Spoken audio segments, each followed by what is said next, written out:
نحمده ونصلي على رسوله الكريم اما بعد فاعوذ بالله من الشيطان الرجيم بسم الله الرحمن الرحيم ذلك من انباء الغيب نوحيه اليك وما كنت لديهم اذ اجمعوا امرهم وهم يمكرون وما أكثر الناس ولو حرصت بمؤمنين وما تسألهم عليه من أجر إن هو إلا ذكر للعالمين وكأي من آية في السماوات والأرض يمرون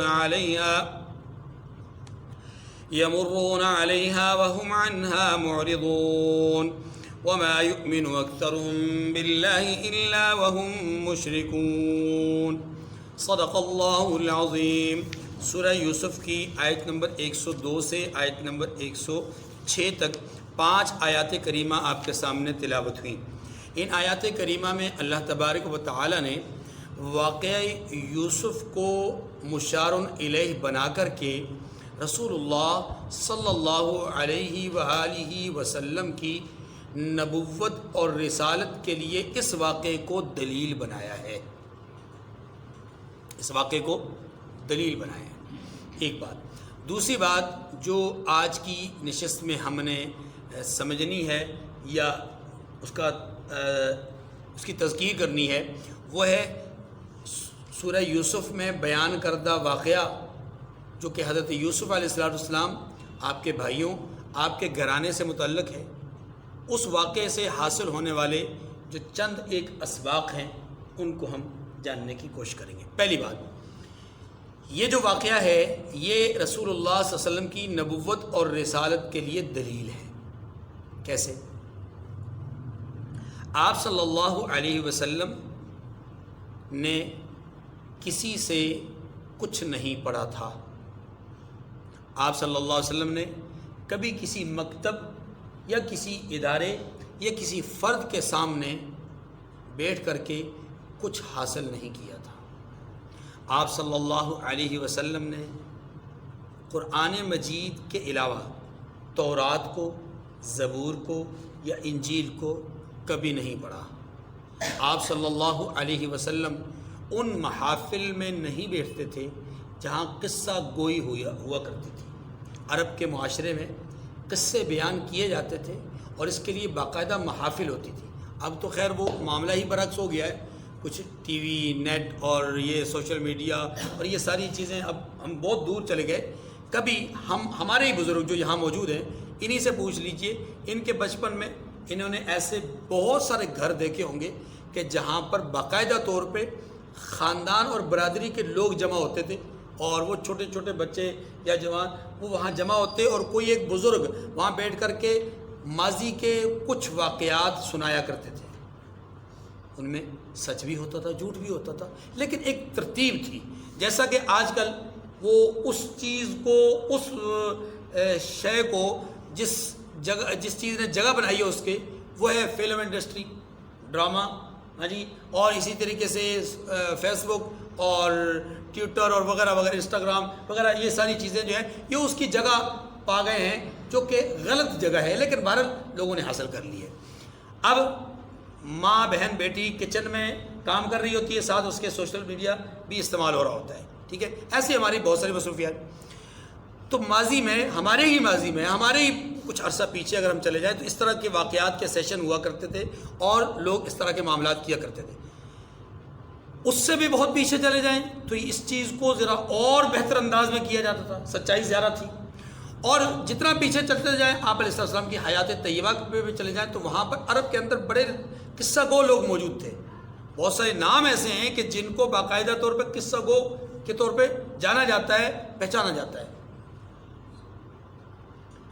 وہ لوگ جو جیسے عاص ابن وائل ہے، مکہ مکرمہ میں بہت بڑا سردار بھی تھا اور بڑا قصہ گو تھا، اور اس کا قرآن پاک نے ذکر بھی کیا ہے، سورہ لقمان میں اسی شخص کا ذکر ہے۔ یہ لوگ بیٹھتے اور آ کر کے واقعہ سنایا کرتے تھے تو لوگ سنتے تھے۔ آپ صلی اللہ علیہ وسلم ان قصہ گو لوگوں کے پاس بھی کبھی نہیں بیٹھے، کسی سے سیکھا بھی نہیں، کوئی کتاب بھی نہیں پڑھی۔ اب اتنا مدلل، اتنا منظم، اتنا مرتب واقعہ حضور کی نطق نبوت سے ادا ہو جانا یہ بذات خود ایک دلیل تھی کہ جو باتیں تورات میں موجود نہیں اور ان کو رد کوئی نہیں کر سکتا، جو باتیں انجیل میں موجود نہیں اور ان کو رد بھی کوئی نہیں کر سکتا، جو باتیں زبور میں موجود نہیں اور ان کو رد بھی کوئی نہیں کر سکتا، کسی کے پاس تردید کے لیے دلیل نہیں ہے، سب ان باتوں کو ماننے پہ مجبور ہیں۔ تو اتنی مضبوط باتیں، اتنی محکم باتیں، اتنی یقینی باتیں وہ آپ نے کہاں سے سنا دی؟ آپ کا استاد کوئی نہیں، آپ کا شاعر کوئی نہیں، آپ کا کائن کوئی نہیں، آپ کا معلم کوئی نہیں، ہاں جی، آپ کسی سے سیکھ نہیں رہے، آپ کسی سے پڑھ نہیں رہے، پھر اتنی مضبوط باتیں کہاں سے سنا دی؟ فرمایا ذالک من انباء الغیب، یہی تو وہ باتیں ہیں جو اللہ نے غیب کے پردوں سے اٹھا کر آپ تک پہنچا دی ہیں، جو باتیں پہلے سے چھپی ہوئی تھی، جو باتیں پہلے سے لوگ نہیں جانتے تھے۔ نحن نقص علیک احسن القصص کے ذریعے سے اللہ نے سکھا دی۔ اور پچھلی صورت مبارکہ میں تو اللہ تعالیٰ نے چند واقعات ذکر کر کے کیا کہا؟ ما کنت تعلم ولا قومک، آپ بھی نہیں جانتے تھے، آپ کی قوم بھی نہیں جانتی تھی ان واقعات کو، ہم آپ کو سنا رہے ہیں، ہم بتا رہے ہیں آپ کو۔ اور وہ جو سورہ شورى میں کہا گیا ما كنت تدري ما الكتاب ولا الایمان ولكن جعلناه نورا، آپ کہاں جانتے تھے قرآن کہ یہ کتاب، ہاں جی، اس کتاب کو آپ کہاں جانتے تھے؟ آپ کے پاس تو نہیں تھی،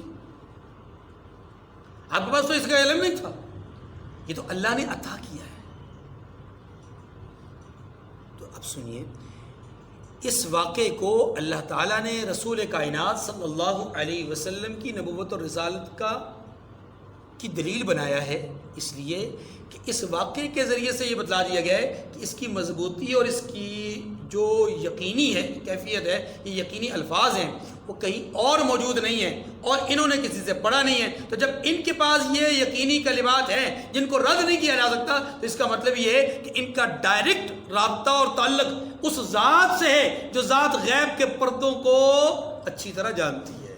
اس کے سامنے غیب کوئی نہیں، اس کے سامنے غیب چھپی ہوئی کوئی چیز نہیں ہے۔ تو ایک بات تو یہ سمجھ لیجئے کہ یہ واقعہ دلیل نبوت ہے۔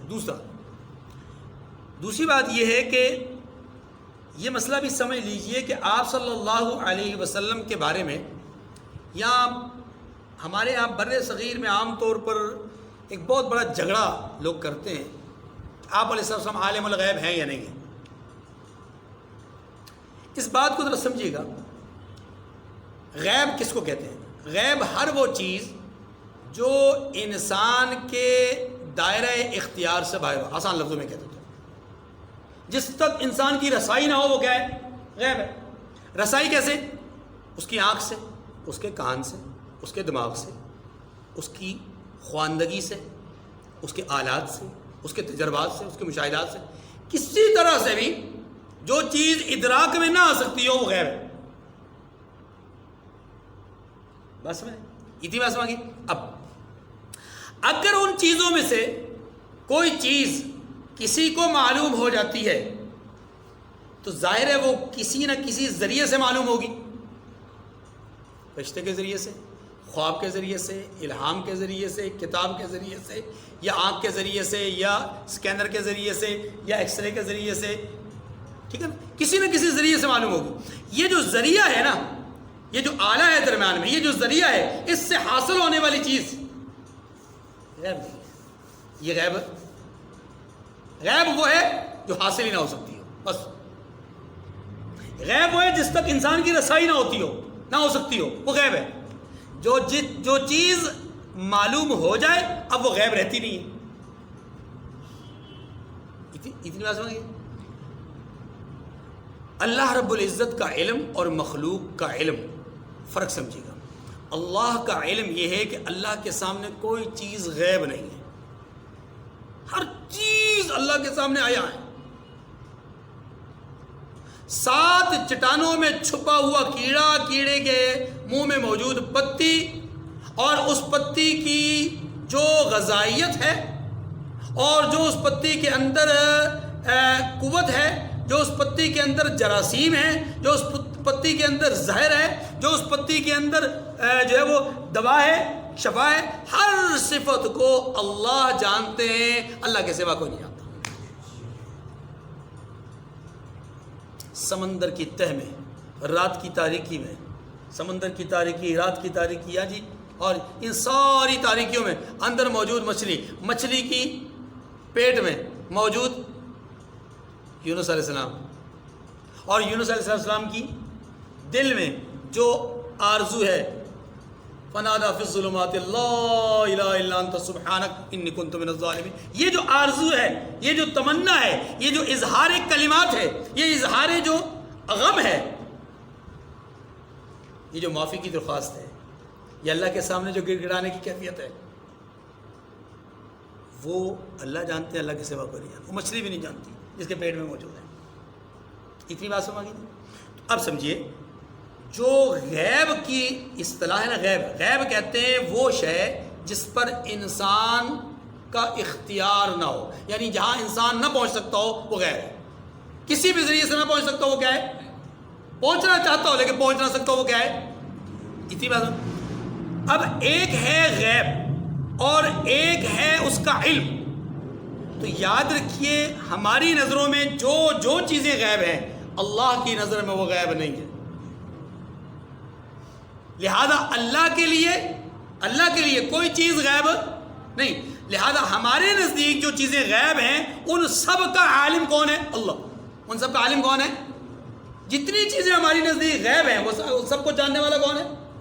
اور جتنی چیزیں ہمارے نزدیک غیب ہیں ان سب کو اللہ کے سوا کوئی بھی نہیں جانتا، ان سب کو اللہ کے سوا کوئی بھی، ہاں ان میں سے بہت ساری چیزوں کو یا کچھ چیزوں کو یا چند چیزوں کو یا ایک دو کو یا کچھ کو اللہ اگر اپنے بندوں میں سے کسی کو مطلع فرما دیں تو وہ بندہ بھی جاننا شروع ہو جاتا ہے، مثلا آپ صلی اللہ علیہ وسلم کے علاوہ کسی انسان نے جنت اور دوزخ کو دیکھا نہیں ہے، حالانکہ نبی تو سوالات ہوئے ہیں، لیکن جنت دوزخ کو کسی نے نہیں دیکھا۔ اب یہ جو مشاہدے کا علم ہے یہ حضور کو ہے، حضور کے علاوہ کسی اور نبی کو نہیں ہے، ٹھیک ہے؟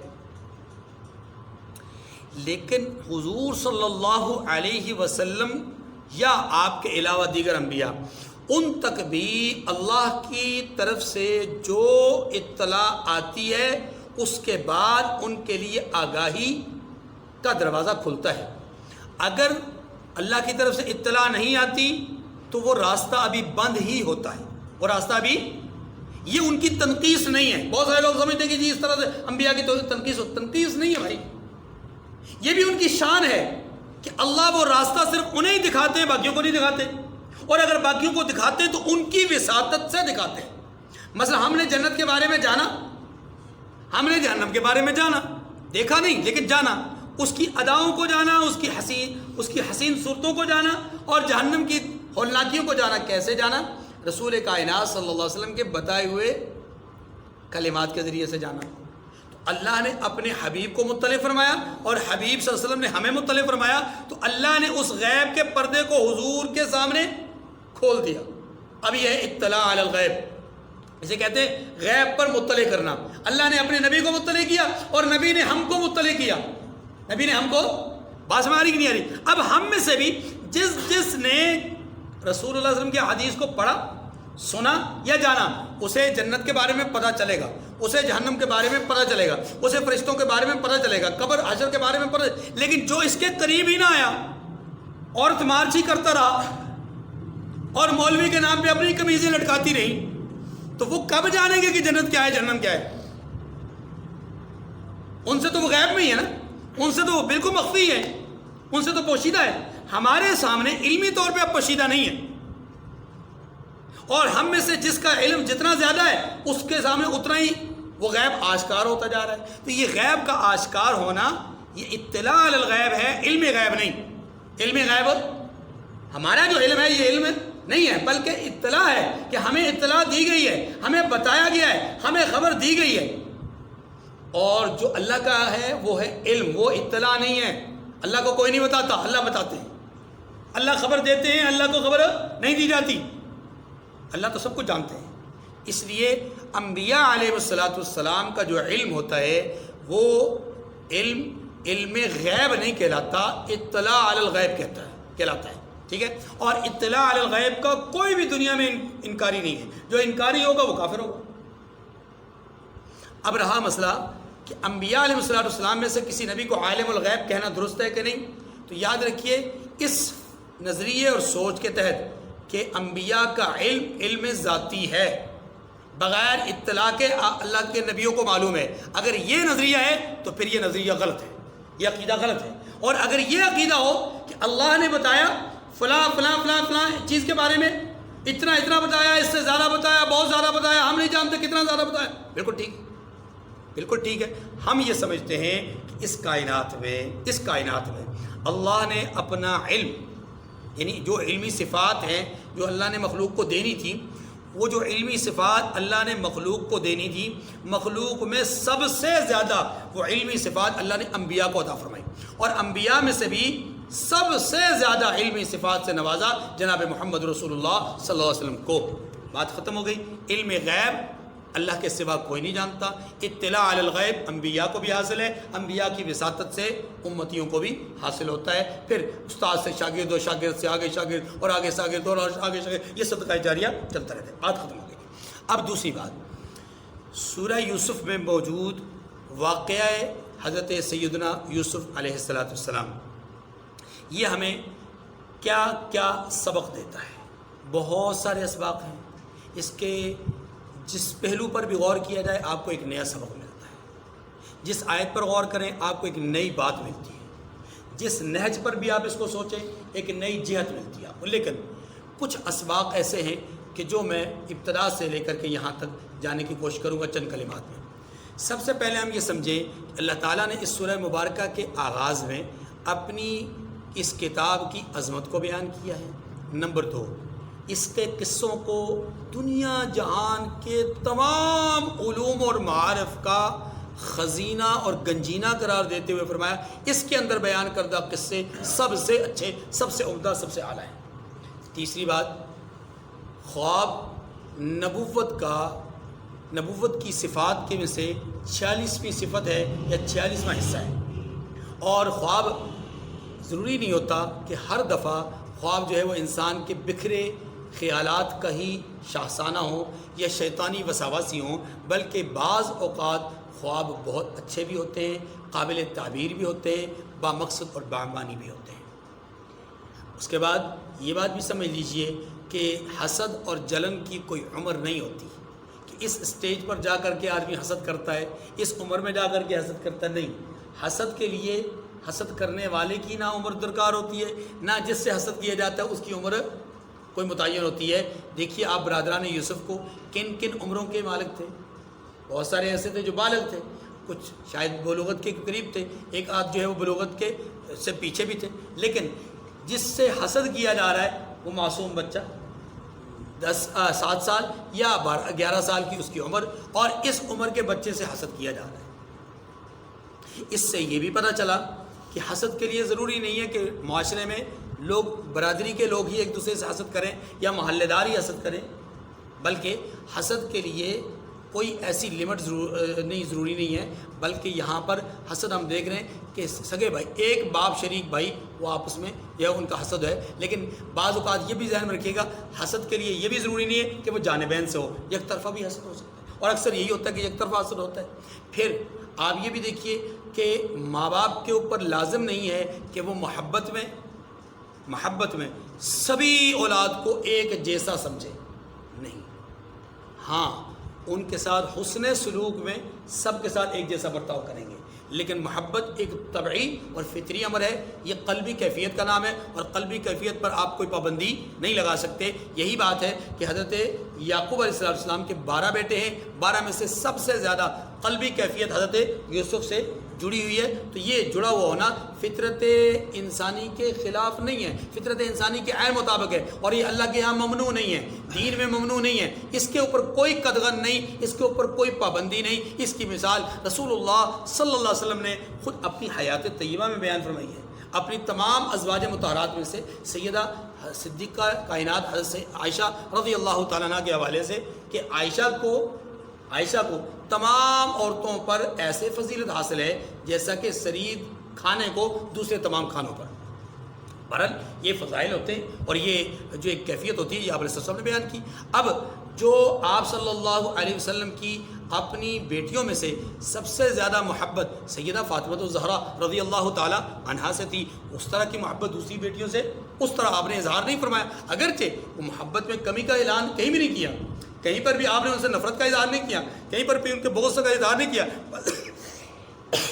بلکہ سیدہ زینب رضی اللہ عنہا جب ان کا انتقال ہوا تو آپ صلی اللہ علیہ وسلم ہدایات ارشاد فرماتے جا رہے تھے اور دوسری طرف عورتیں خواتین غسل دیتی جا رہی تھیں. آپ ادھر پردے کے پیچھے ہدایات جاری فرماتے فرماتے آپ کی آنکھوں سے آنسوؤں کی لڑی رواں تھی اور آپ رو رہے تھے، اپنی بیٹی کی جدائی پر رو رہے تھے. تو یہ رونا اس بات کی علامت ہے کہ آپ صلی اللہ علیہ وسلم. اچھا، پھر حضرت زینب رضی اللہ تعالی عنہ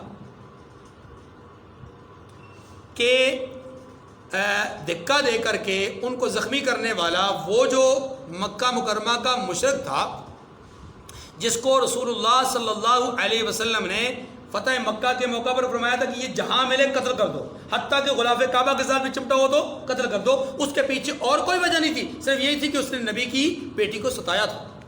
بات سمجھ میں آ رہی؟ اچھا، تو آپ یعنی حضرت یعقوب علیہ السلام کا اپنے بیٹوں میں سے کسی ایک بیٹے کے ساتھ محبت کرنا یہ بھی ایک ہمیں سبق بتاتا ہے کہ یہ ناجائز عمل نہیں. ہاں، اگر ان کے حقوق کی بات کی جائے تو حقوق میں ساری اولاد کو برابر رکھنا ہے، سلوک کی بات کی جائے تو سلوک میں سب کو برابر رکھنا ہے. اس کے بعد غلط چیز میں جو آدمی تدبیر اختیار کرتا ہے، چال بازی کرتا ہے، اللہ کبھی اس کو کامیاب نہیں کرتے. وقتی طور پر شاید وہ غالب آ جائے لیکن حقیقت میں وہ کامیاب ہو نہیں سکتا. آپ برادران یوسف کو دیکھ لیں، تدبیر چلی، وقتی طور پر غالب آ گئے، یوسف علیہ السلام کو یعقوب علیہ السلام کی نگاہوں سے دور کر دیا لیکن کامیاب وہ نہیں ہوئے. کامیاب کون ہوا؟ کامیاب حضرت یوسف ہی ہوئے. پھر اس کے بعد ہمیں یہ بھی سبق ملتا ہے کہ جو جائز کھیل ہیں ان کو اختیار کیا جا سکتا ہے، اس میں کوئی قدغن نہیں ہے. جیسا کہ برادران یوسف نے کھیل کود کی بات کی، حضرت یعقوب علیہ السلام نے منع نہیں کیا. اس کے بعد اس سے یہ بھی پتہ چلا ہے کہ فطری طور پر کسی چیز کا خوف دل میں رکھنا، فطری طور پر کسی چیز سے ڈرنا، اس کی شرعاً ممانعت نہیں ہے. جیسا کہ انی اخاف ان یأکلہ الذئب کے اندر حضرت یعقوب علیہ السلام بتاتے ہیں کہ مجھے بھیڑیے کا خوف ہے کہ وہ کھا جائے گا. تو یہ فطری خوف ہے اور فطری خوف شان نبوت کے خلاف بھی نہیں ہے. جیسا کہ حضرت یوسف علیہ السلام، حضرت موسیٰ علیہ السلام کے واقعات میں بھی آتا ہے کہ حضرت موسیٰ علیہ السلام نے جب پہلی دفعہ عصا پھینکا وہ اژدہا بن گیا تو آپ خود گھبرا گئے. اللہ پاک نے فرمایا یا موسیٰ لا تخف، اے موسیٰ گھبرائیے مت، سنعیدها سیرتها الاولی. دوسری جگہ پہ فرمایا کہ ہم اس کو اس کی پرانی حالت میں لوٹا دیں گے، آپ پریشان نہ ہوں. بات سمجھیں؟ تو یہ فطری خوف جو ہوتا ہے یہ شان نبوت کے خلاف بھی نہیں ہے اور نہ ہی عقیدے کے خلاف ہے. اس کے بعد آپ آئیے کہ پرانے وقتوں میں غلامی کا ایک تصور تھا جو ہمیں سبق ملتا ہے کہ پچھلی امتوں میں یا پچھلی قوموں میں غلامی کا ایک تصور تھا اور وہ جائز امور تھے. اب غلامی کا تصور نہیں ہے، لہذا اب کسی کو بیچنا جائز نہیں. اس کے بعد آپ حضرت یوسف علیہ السلام کی اس جوانی کے اس واقعے کو ذہن میں رکھیے تو آپ کو یہ سبق، مجھے اور آپ کو سبق یہ ملتا ہے کہ پاک دامنی انسان کو کہاں سے کہاں پہنچا دیتی ہے. بظاہر پاک دامن رہنا بہت مشکل ہے، بظاہر اس کا انجام شاید سنگین ہو، بظاہر اس کا انجام شاید سخت ہو، بظاہر اس کا انجام شاید بہت زیادہ تکلیف دہ ہو، لیکن اس کی حقیقتاً جو روح ہے، جو اس کے اثرات ہیں، جو اس کے نتائج ہیں وہ بہت عرفہ، بہت اعلیٰ ہوتے ہیں. آپ قصہ یوسف اور زلیخا کو دیکھ لیجئے کہ کہاں وہ عشق مجازی میں سرمست خاتون حضرت یوسف کو اپنی طرف مائل کرتی ہے اور کہاں یہ اپنے آپ پر کنٹرول کرتے ہیں اور اپنی حیا کو، پاک دامنی کو برقرار رکھتے ہیں، عفت کو برقرار رکھتے ہیں اور تقوی کا پہاڑ بن کر کے اس کی طرف ایک بار بھی توجہ سے دیکھتے بھی نہیں. اللہ رب العزت نے اس کی بنیاد پر بظاہر میں نے کہا تھا تکلیف آئی، وہ تکلیف کیا آئی؟ آپ پر تان تشنی ہوئی، آپ پر الزام تراشی ہوئی، آپ کو خواتین کے درمیان میں لا کر کے بٹھایا گیا، کھڑا کیا گیا، آپ کو خواتین میں کھڑا لایا گیا، اور اس سب کے بعد خواتین نے آپ پر طعن و تشنیع کی، آپ کو دھمکیاں دی، اس عورت نے دھمکی دی، اس سب کے بعد آپ دیکھیں کہ اسی ایک تقوی کی نتیجے میں یا بظاہر آپ کو اس سزا کا بھی سامنا کرنا پڑا کہ آپ کو یہاں سے شاہی محل سے اٹھا کر کے جیل کی کال کوٹری میں پہنچا دیا گیا، لیکن اللہ اب عروج عطا فرما ہے۔ میں نے کہا روحانی طور پر اس کے اثرات اور اس کے نتائج بہت بلند ہوتے ہیں، یہاں اللہ تبارک و تعالیٰ عروج عطا فرما ہے۔ جو گھر بظاہر شاہی قلعہ تھا، بظاہر شاہی جو ہے وہ گھر تھا، لیکن حقیقت میں وہ آپ کے لیے جیل خانہ تھا، کیونکہ آپ تو باہر نہیں نکل سکتے تھے، آپ تو باہر کسی سے میل جول نہیں رکھ سکتے تھے، آپ تو باہر لوگوں کے ساتھ جو ہے وہ تعلقات قائم نہیں کر سکتے، لیکن اللہ نے اس شاہی قلعے سے، شاہی گھر سے نکال کر کے جیل کی کال کوٹری میں رکھا۔ جو شاہی قلعہ تھا وہ کوٹری بنا ہوا تھا، اور جو جیل خانہ تھا وہ آپ کے لیے شاہی قلعہ بن گیا کہ آپ اب وہاں پر آزاد ہیں۔ آپ اپنے ہمجولیوں کے ساتھ، جو آپ کے ساتھی ہیں وہاں پر جیل کے، ان کے ساتھ اٹھ رہے ہیں، بیٹھ رہے ہیں، ان کو اپنے علم سے مستفید کر رہے ہیں، ان کو جو ہے وہ تقوی و طہارت کی بات کر رہے ہیں، اللہ کی کبریائی اور بڑائی کی بات کر رہے ہیں، وہاں توحید۔ یعنی اس سے یہ بھی پتہ چلا کہ ایک موحد کو، ایک مبلغ کو، ایک داعی کو جب کبھی جہاں کہیں جس جگہ پہ بھی وہ موقع ملے تو وہ اپنی دعوت کو نہ چھوڑے، اپنی تبلیغ کو نہ چھوڑے، اپنے فرض منصبی کو نہ چھوڑے، اپنی تعلیم کے طریق و تدریس کے طریق کو نہ چھوڑے۔ یہ حضرت یوسف علیہ السلام نے وہاں پر کیا۔ اچھا، پھر آپ جیل کی کال کوٹری سے بحفاظت نکلتے ہیں اللہ کے فضل سے، اللہ کے کرم سے۔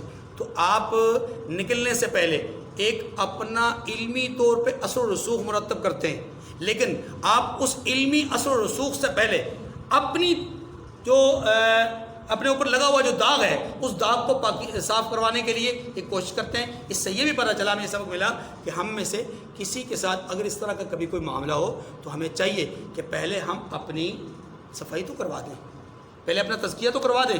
ہاں، خود تزکیہ نہ بیان کریں، لوگوں سے کروائیں، جن کے درمیان ہماری شخصیت داغدار ہوئی ہے انہی کے درمیان کلیئر کروائیں کہ جناب ہم پر یہ جرم، یعنی الزام ہی لگایا گیا ہے، ہم پر یہ جرم ثابت ہو نہیں سکا۔ اس کے بعد آپ جب آتے ہیں تو آپ کی سیرت سے ہمیں یہ بھی واقعہ ملتا ہے کہ اگر انسان کے اندر کوئی اعلیٰ اور عمدہ صفت موجود ہو تو اس صفت کے اظہار کرنے میں شرعی طور پہ کوئی قباحت نہیں ہے۔ آپ نے بھی اپنی اس اعلیٰ صفت کا اظہار کیا کہ میں معاشی طور پر لوگوں کو بہتر طریقے سے گائیڈ کر سکتا ہوں، لہذا یہ جو خزانے کی جو بھی ذمہ داری ہے یہ میرے سپرد کر دی جائے، آپ کے سپرد کر دی گئی۔ اس سے تھوڑا سا پیچھے چلے جائیں تو آپ اس واقعے کے تصفیہ کے لیے خواتین کا جو اظہار حق ہے اس کو سنیں اور زلیخا کے اظہار حق کو دیکھیں، تو اس سے یہ پتہ چلتا ہے کہ انسان جو بھی اپنی غلطی کا اعتراف کر لیتا ہے پھر وہ ذلت و رسوائی سے بچ جاتا ہے، پھر وہ ذلت و رسوائی سے، یہاں پر بھی زلیخا ذلت و رسوائی سے بچ گئی اور اللہ نے ان کو ایک مفسرین کے قول کے مطابق حضرت یوسف علیہ السلام کے نکاح میں دے دیا۔ یہ بھی ایک ذلت و رسوائی سے نکل کر کے عزت اور تفاخر کی بات ہے۔ اسی جملے میں یہ بات بھی ہمارے سامنے آئی کہ انسان کو کبھی اپنے آپ کو پاکیزہ کہنا نہیں چاہیے۔ یہی بات قرآن پاک نے دوسری جگہ پر بھی فرمائی ہے، فَلَا تُزَكُّوا أَنفُسَكُمْ، خود کو پاکیزہ نہ کہو۔ یہ بھی ہمیں ایک سبق ملتا ہے۔ آگے چلیے، حضرت یوسف علیہ السلام کے پاس ان کے بھائی آتے ہیں تو آپ باوجود اس کے کہ پہچان لیتے ہیں، باوجود اس کے کہ اپنے بھائیوں کو پہچان لیتے ہیں۔ آپ نے حسن اخلاق کا مظاہرہ کیا ہے۔ اخلاق کس کو کہتے ہیں؟ اخلاق ہنس کر ملنے کا نام نہیں ہے، اخلاق اچھے بول بولنے کا نام نہیں ہے۔ اخلاق کا تعلق بنیادی طور پہ دل کے ساتھ ہوتا ہے۔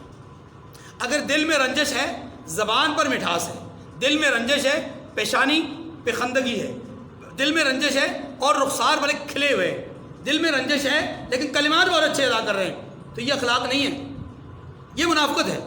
یہ کیا ہے؟ منافقت ہے۔ اخلاق یہ ہے کہ ہمارے دل ویسے ہو جائیں جیسے ہمارے چہرے، ہمارے دل میں رنجش نہ ہو، ہمارے دل میں حسد نہ ہو، کینہ نہ ہو، بغض نہ ہو، انتقام کی آگ نہ بڑھ کے یہ ہے اخلاق۔ اور حضرت یوسف علیہ السلام کے کردار نے ہمیں بتلایا کہ حسن اخلاق حضرت یوسف علیہ السلام نے سکھایا کہ آپ اپنے دشمنوں کو دیکھ رہے ہیں، والد محترم کا بڑھاپا ان کے سامنے آ گیا، بھائیوں کی طرف سے یہ جو فقر و فاقہ کی کیفیت ان کے سامنے آ گئی۔ اب ایسے حالت میں تو بہت غصہ آنا چاہیے، گریبان ایک ایک کا پکڑ کر کے دو مکے لگانے چاہیے، یا اپنے وہ تو ویسے بھی برسر اقتدار تھے، چاہتے تو کسی کو آرڈر کرتے, ہاں جی, اس وقت چلے شیلنگ نہیں ہو سکتی تھی, واٹر وہ جو کیا کہتے ہیں واٹر گن استعمال نہیں ہو سکتی تھی, یا کلاشن استعمال نہیں ہو سکتی تھی, تھپڑ پکے تو رسید ہو سکتے رہے, تلوار اور تیر کا استعمال تو ہو سکتا تھا, ہاں جی, پھانسی گاٹ تو بنے ہوئے تھے, ہاں جی, ان کو انتقاماً جو ہے وہ کارروائی کی جا سکتی, لیکن نہیں کی. یہ ہے حسن اخلاق, یہ ہے حسن اخلاق کہ آپ نے اس کے برعکس غصہ کرنے کے بجائے, انتقام لینے کے بجائے, آپ نے ان پر غضب کرنے کے بجائے آپ نے کیا کیا, ان کے لیے بہترین قسم کا شاہی پروٹوکول ان کو دیا, مہمان نوازی کی, ان کو اچھا انتظام انتظام کیا, اور جب وہ جانے لگے تو ان کی دی ہوئی قیمت انہی کے سامان میں رکھ دی. اس سے اچھا اخلاق اور کیا ہو سکتا ہے. اور یہی بات ہمارے نبی نے سکھائی ہے صلی اللہ علیہ وسلم, جو تمہارے ساتھ برائی کرے تم اس کا بھلائی کرو, جو تمہارے ساتھ جو تمہارے ساتھ غلط کرے تم اس کا اچھا کرو. یہی اخلاق ہے, یہ اخلاق. یہ نہیں کہ میرا ہاتھ نہیں پہنچ رہا تو میں نے جواب نہیں دیا تو میرا اخلاق ہے. نہیں, اخلاق نہیں ہے, یہ میری کمزوری ہے, بے بسی ہے. مزہ تو تب آئے. پہلوان کون ہے؟ پہلوان وہ ہے کہ جو دوسرے کو بچھاڑ سکتا ہے لیکن نہ بچھاڑے, اپنے غصے پر قابو پا لے, وہ پہلوان ہے. خیر, حضرت یوسف علیہ السلام کے اس واقعے سے یہ بھی پتہ. پھر حضرت یوسف علیہ السلام کے بھائی جب واپس جاتے ہیں تو حضرت یعقوب کے سامنے وہ کہتے ہیں کہ بھائی کو جب تک اب نہیں بھیجیں گے اب دوبارہ غلہ نہیں ملے گا. یہاں حضرت یوسف علیہ السلام کے والد گرامی حضرت یعقوب کے اس واقعے سے ہمیں ایک خبر ملتی ہے, یا ایک سبق ملتا ہے کہ آپ ظاہری اسباب کے اعتبار سے ان کو اختیار کرنا اور حالات کے مطابق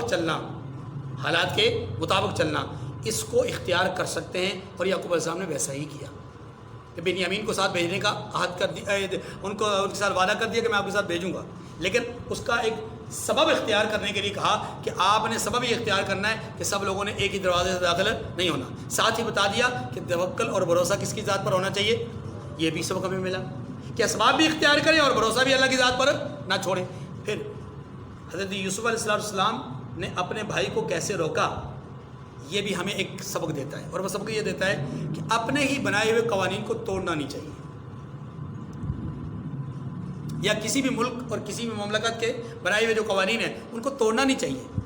ہاں, اگر آپ کا قانون بھی نہ ٹوٹے ملک کا, اور جو آپ کی ضرورت ہے یا جو آپ کی حکمت ہے وہ بھی پوری ہو جائے, تو آپ اس کے لیے ایسی تدبیر اختیار کریں جس کو ہم ہیلا کہتے ہیں. ہیلا اختیار کرنا جائز ہے. واقعہ یوسف میں ہمیں پہلے سفر کے بعد جو دوسرا سفر ہوا جس میں بنیامین آئے تو آپ نے ان کو روکنے کے لیے ایک ہیلا اختیار کیا, اور وہ ہیلا اختیار کرنا بالکل شرم جائز تھا. ٹھیک ہے, اس ہیلے کے اختیار کرنے کے بعد آپ نے اپنے بھائی کو دوسرے بھائیوں کی بدلے میں اپنے بھائی کے بدلے میں دوسرے بھائیوں کو نہیں روکا. یہ بھی اپنے قانون کی پابندی کی ہے کہ قانون کی پابندی یہی ہے. پھر جب وہ جانے لگے تو آپ نے ان کو کسی قسم کا پہلے کی طرح کوئی معاہدہ ان کے ساتھ نہیں کیا, کوئی عہد و پیمان نہیں لیا. اب کی بار نہیں کہا کہ والد کو لے کر آؤ گے تو غلے کے لیے آنا, اب کی بار غلے کے لیے آنے کے لیے کہا ہی نہیں.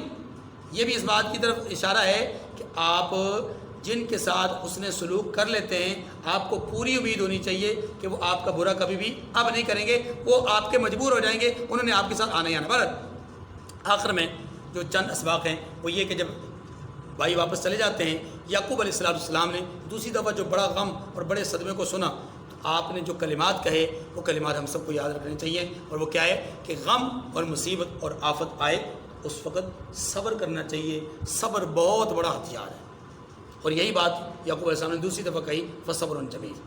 اور اسی کی بنیاد پر آپ نے ایک جملہ اور بھی کہا, اور وہ یہ کہ اللہ کی ذات سے کبھی امید نہیں ٹوٹنی چاہیے, مایوس کبھی نہیں ہونا چاہیے, کیونکہ مایوسی کفر ہے اور یہ اہل ایمان مایوس نہیں ہوا کرتے. لہٰذا آپ علیہ السلام نے اپنے بیٹوں کو واپس بھیجا کہ آپ جائیے, جا کر کے اللہ کی ذات سے مایوس نہ ہو, یوسف اور اس کے بھائی کو تلاش کیجیے. اب جب یوسف علیہ السلام انہیں مل گئے تو یہاں پر ہمیں ایک اور سبق ملتا ہے کہ آپ کا جو مخالف ہے جب آپ سے معافی مانگے, آپ کے سامنے اپنا عذر پیش کرے, تو آپ کو چاہیے کہ اپنی انا اور اپنی اکڑ اور اپنے تکبر اور غرور کو پس پش ڈال کر کے عاجزی انکساری کا پیکر بن کر کے اس کی جو معافی تلافی ہے اس کو قبول کر لیں. یہی حضرت یوسف علیہ السلام نے کیا اور کہا کہ لا تثریب علیکم اليوم. پھر ایک سبق ہمیں یہ بھی ملتا ہے کہ بابرکت اور مقدس چیزوں کے اندر یا اچھی چیزوں کے اندر, جو بڑی پاکیزہ چیزوں کے اندر برکت ہوتی ہے، اور خاص طور پہ جو مقدس ہستیوں کے ساتھ مقدس چیزوں کی طرف جو جن چیزوں کی نسبت ہوتی ہے ان کے اندر ضرور برکت ہوتی ہے، جیسا کہ انبیاء علیہ السلام کی طرف منسوب بہت ساری چیزیں ہیں وہ برکت ہیں۔ ایسے ہی یہاں پر بھی آپ دیکھیں کہ حضرت یوسف علیہ السلام کے ساتھ منسوب ایک قمیص ہے، اور وہ قمیص جب وہ بھیجتے ہیں تو سراسر اس کا جو اثر ہے وہ ظاہر ہو رہا ہے، اور وہ اثر کیا ہے؟ معجزے کے طور پہ ظاہر ہو رہا ہے، بابرکت قمیص ہے۔ پھر یعقوب علیہ السلام کے سامنے بچوں کی طرف سے جو ایک معافی نامہ ہے وہ ان کے سامنے آتا ہے، تو آپ اس وقت تھوڑا سا رکتے ہیں کہ میں فوری طور پہ آپ کے لیے معافی نہیں مانگتا، کچھ لمحے کے لیے انتظار، اور وہ لمحات میں نے آپ کو بتایا، تو اس کے نتیجے میں ہمیں یہ بھی اس بات سمجھ میں آتی ہے کہ انسان کو چیزوں کی تحقیق کر لینی چاہیے، چیزوں کی تحقیق کر، جیسا کہ یعقوب علیہ السلام نے کی۔ آخر کار یعقوب علیہ السلام اپنے کنبے اور پورے خاندان کے ساتھ جب وہ وہاں جا رہے ہیں تو یہ بات بھی ہمیں ایک سبق ملتی ہے کہ جب آپ کو کوئی اللہ کی طرف سے نعمت مل رہی ہو، آپ وہاں پر اپنی انا کو اس پر ترجیح نہ دیں، بلکہ اللہ کی نعمت کو استعمال کریں اور اس کا شکر ادا کریں۔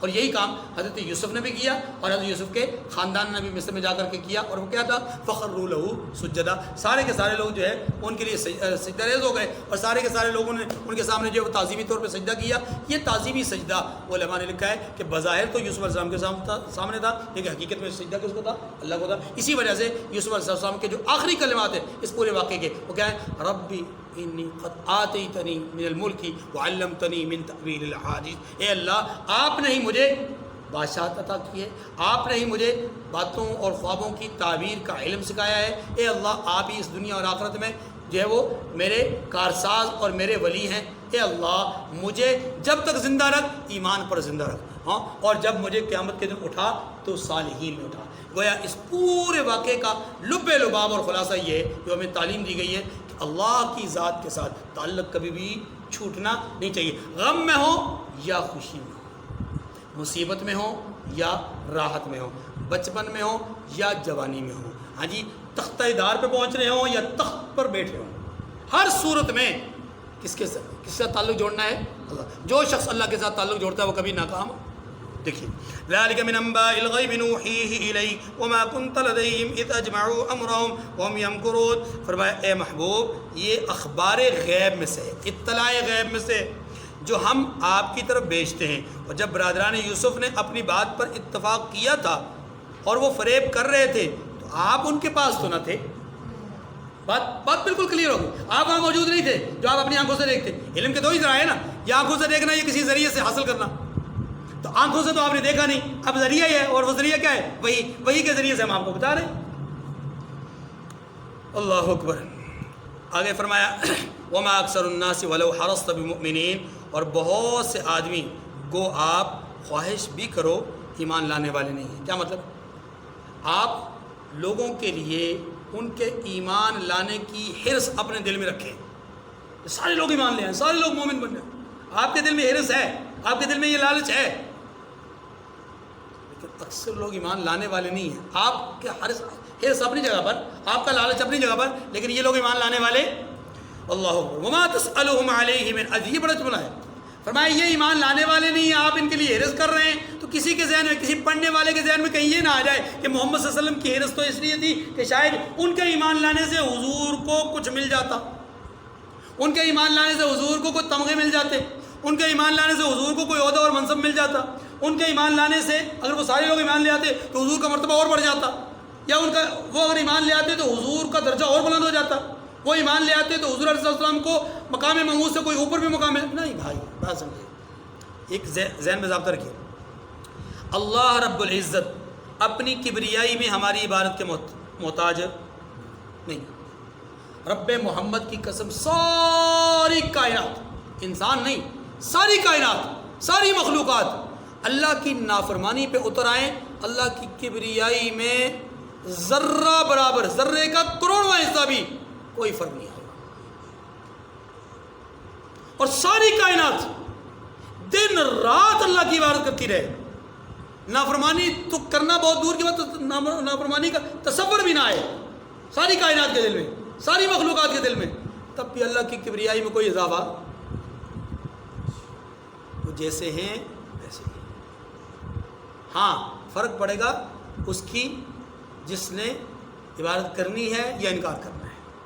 بالکل اسی طرح جناب محمد رسول اللہ صلی اللہ علیہ وآلہ وسلم کی امت آپ کے دعوی یا آپ کے اظہار نبوت کے بعد جتنے لوگ ہیں وہ سب مکلف ہیں آپ پر ایمان لانے کے، لیکن اگر ان میں سے کوئی بھی ایمان نہ لاتا، قیامت تک کوئی نہ ایمان لاتا، تب بھی وَرَفَعْنَا لَكَ ذِكْرَكَ، حضور کا ذکر بلند تھا، بلند ہے، بلند رہے گا۔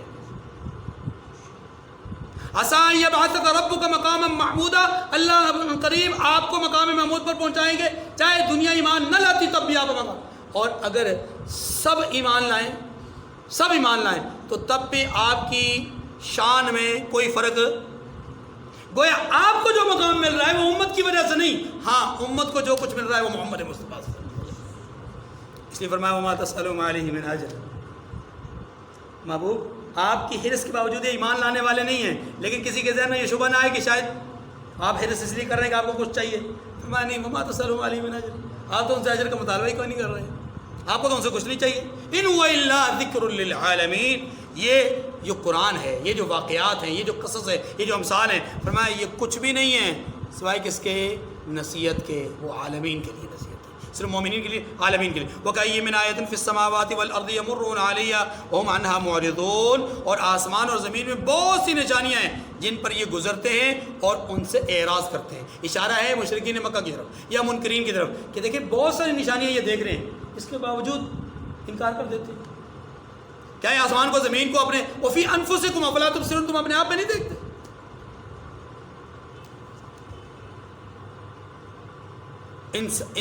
ان نشانیوں سے یہ اعراض کرتے ہیں اور یہ ایمان لانے والے۔ بصیرۃ انا ومن اتبعنی وسبحان اللہ وما انا من المشرکین وما ارسلنا من قبلک الا رجالا نوحی الیہم من اہل القرى أفلم يسيروا في الأرض فينظروا كيف كان عاقبة الذين من قبلهم ولدار الآخرة خير للذين اتقوا أفلا تعقلون حتى إذا استيأس الرسل وظنوا أنهم قد كذبوا جاءهم نصرنا فنجي من نشاء ولا يرد بأسنا عن القوم المجرمين لقد كان في قصصهم عبرة لأولي الألباب ما كان حديثا يفترى ولكن تصديق الذي بين يديه وتفصيل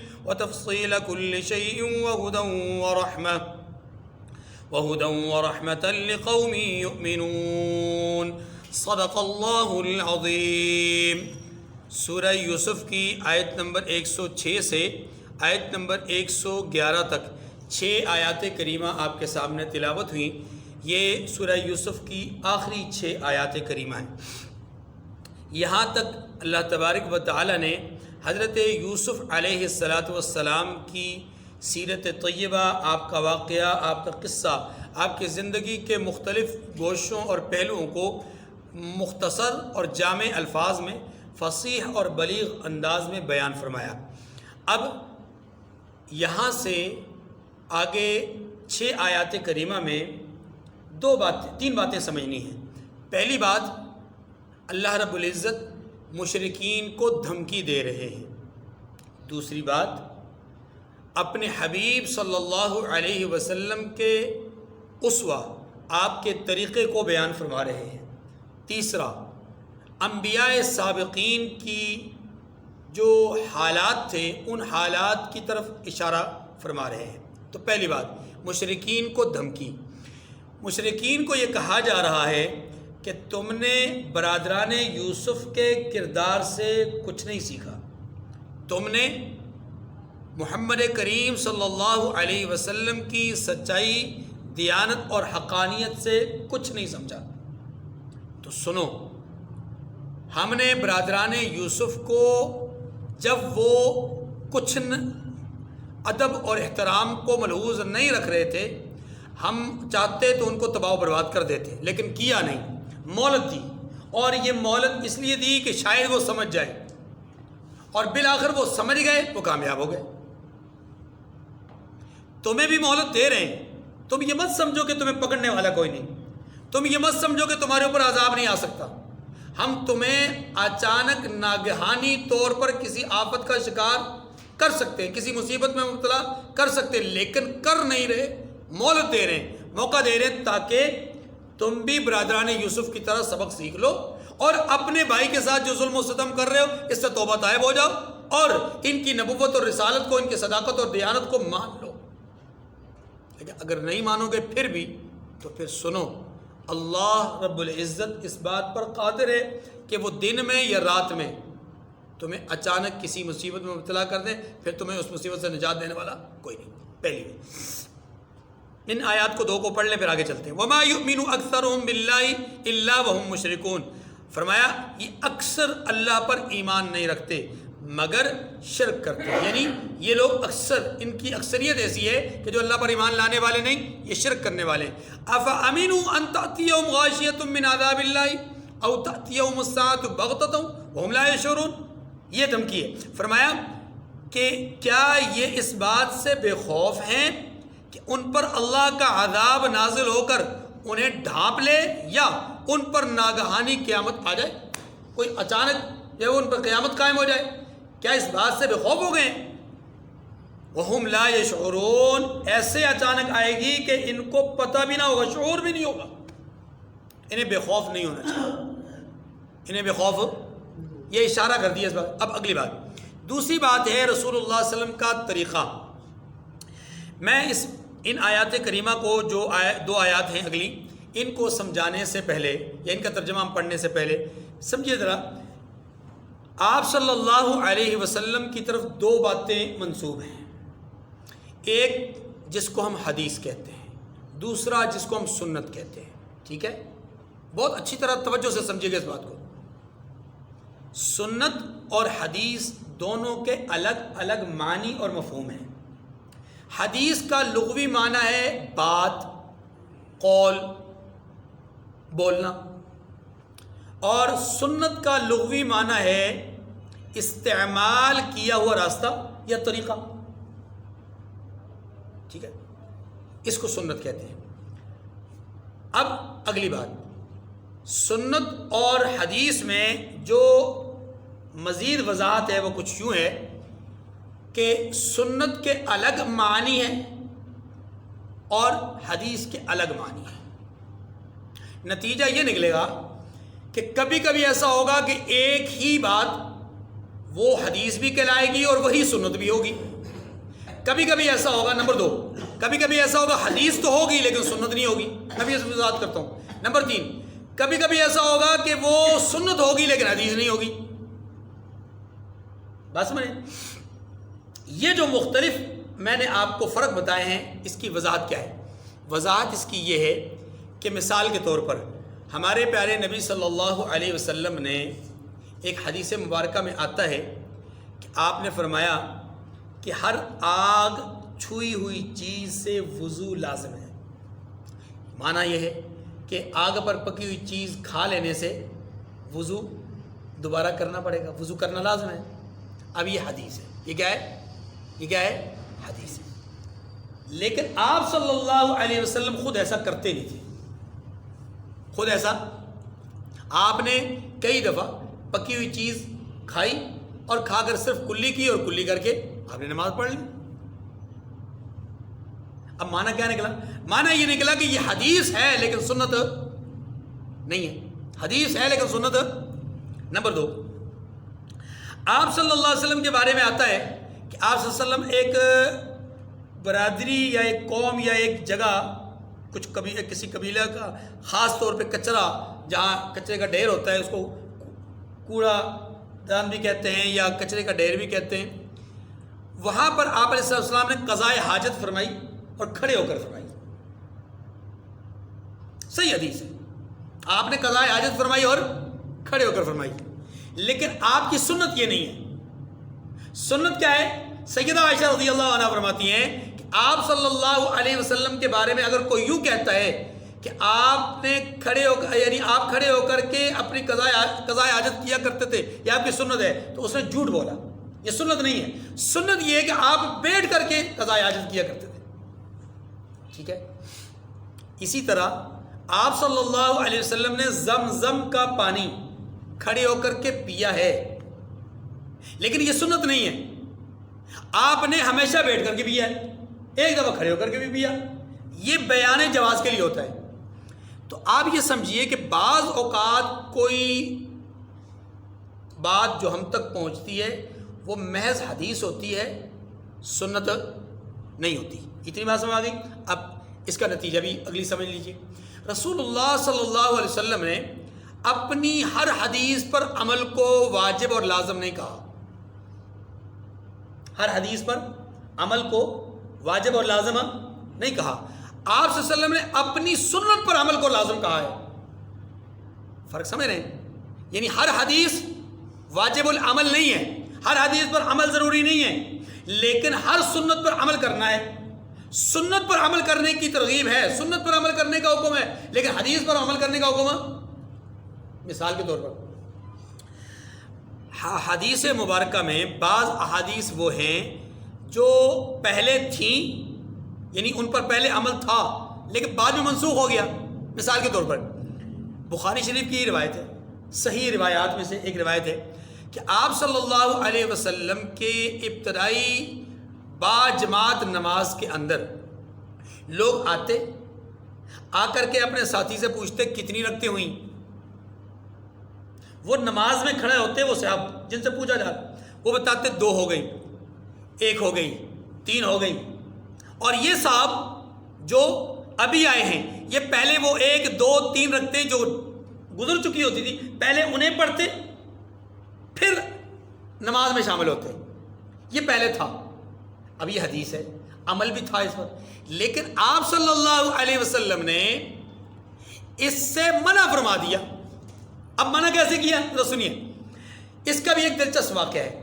حضرت سیدنا معاذ ابن جبل رضی اللہ تعالیٰ عنہ صحابی رسول ہیں، مسجد میں آئے، دیکھا کہ جماعت ہو رہی ہے، اندازہ ہوا کہ کافی دیر سے نماز چل رہی ہے. دل میں خیال آیا کہ کسی سے پوچھ لوں، لیکن پھر پوچھا نہیں. یہ سوچ کر کے نہیں پوچھا کہ خواہ کسی کو ڈسٹرب کیوں کروں، اس کی توجہ اللہ سے ہٹا کر کے غیر کی طرف کیوں کروں. شامل ہو جاتا ہوں، جو چھوٹ گئی سلام پھرے گا بعد میں پڑھ لوں گا، سلام پھرے گا بعد میں پڑھ لوں گا. اب سنیے، یہ سلام پھرنے کے بعد کھڑے ہو گئے. یہ پہلا موقع تھا کہ جب کسی شخص نے یوں نماز ادا کی، ورنہ پہلے چھوٹی ہوئی رکھتے پڑھتے اور پھر جماعت میں شریک ہوتے. طریقہ یہی چل رہا تھا. معاذ بن جبل رضی اللہ عنہ نے ایک نیا کام کر دیا. تو اللہ کے رسول صلی اللہ علیہ وسلم نے اس عمل کو دیکھا، سلام پھر گیا ہے، معاذ کھڑے ہیں، سلام ہمارے ساتھ نہیں پھیرا، کھڑے ہو گئے. کھڑے ہو کر کے اب وہ 1 2 3 رکھتے جو بھی ان کی رہ گئی وہ پڑھ رہے ہیں. کہا معاذ کیا کر رہے تھے؟ اے رسول اللہ اتنی رکھتے رہ گئی تھی وہ ادا کر رہا تھا. ہے توجہ؟ اللہ کے رسول نے کیا فرمایا؟ فرمایا معاذ نے ایک نیا طریقہ ایجاد کیا ہے. معاذ نے ایک نیا طریقہ، لیکن آج سے یہی طریقہ چلے گا.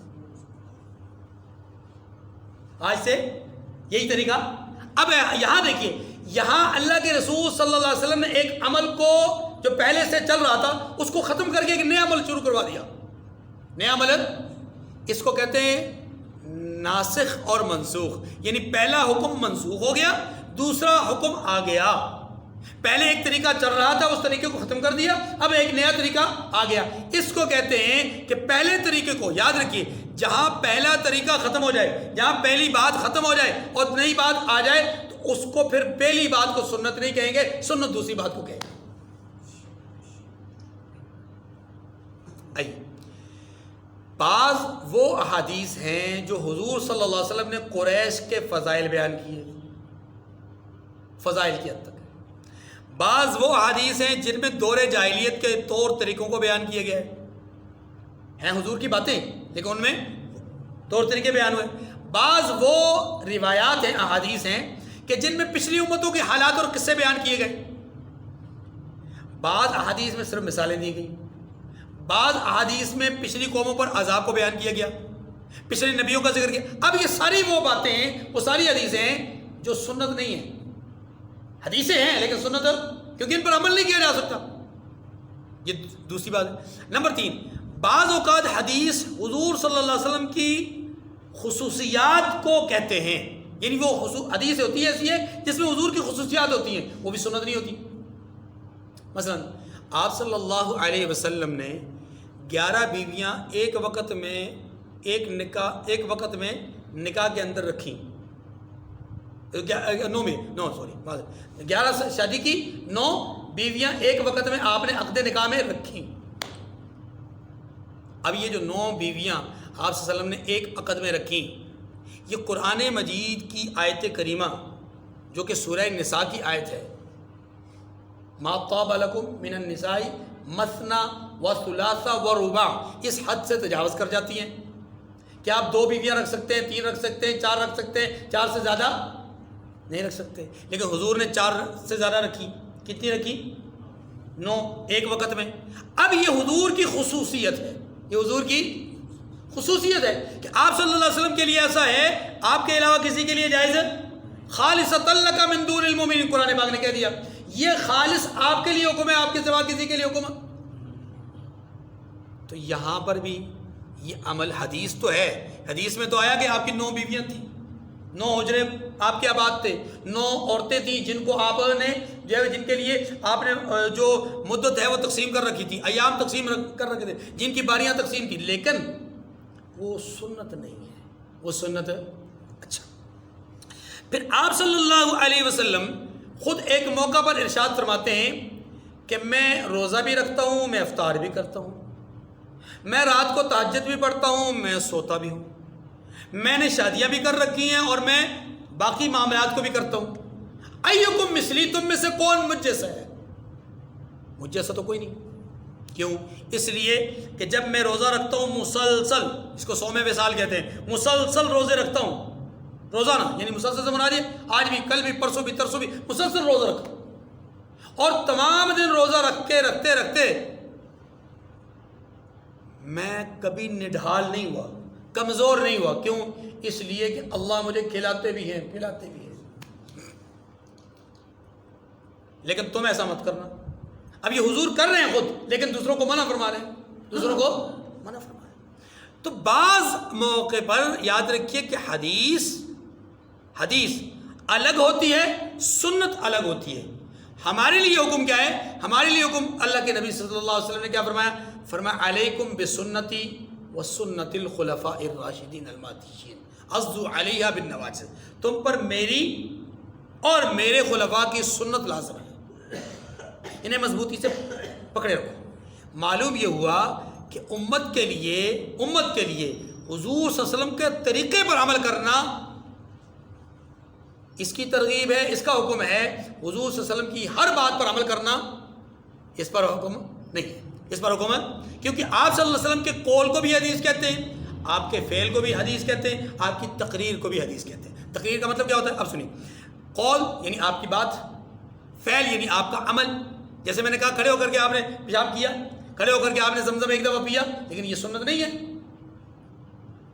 اچھا، اسی طریقے سے بہت سارے ایسے کام ہیں جو آپ علیہ السلام نے کیے، ایک دفعہ کیے، لیکن ان پر ہمیشہ نہیں کیا، بلکہ اس کے مقابلے میں دوسرے کام کو زیادہ کیا یا اس کی ترغیب زیادہ دی، اور اس میں آپ کے ساتھ عمل کرنے والے صحابہ بھی موجود ہیں، وہ آپ کی خصوصیت بھی نہیں ہے. یہ ساری چیزیں، لہذا حدیث جو ہوتی ہے، حدیث میں ہر حدیث پر عمل کرنا لازم نہیں ہوتا.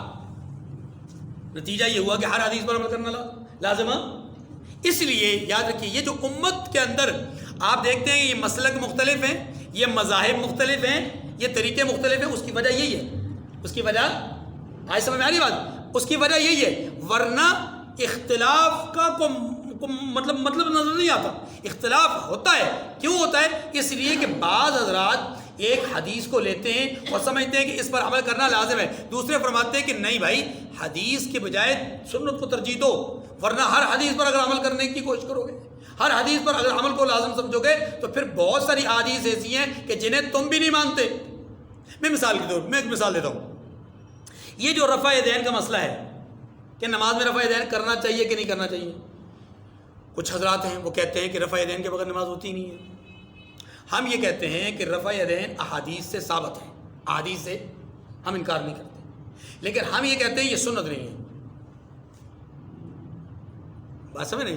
رفع یدین ثابت ہے لیکن سنت نہیں ہے۔ اچھا چلیں ایک اور بات سمجھ لیں، پھر میں اس کو سمجھاتا ہوں۔ آپ صلی اللہ علیہ وسلم نے اپنے جسم پر ڈھانپنے کے لیے جو لباس استعمال کیا اس میں آپ ne کرتا استعمال کیا اور تہبند استعمال کی۔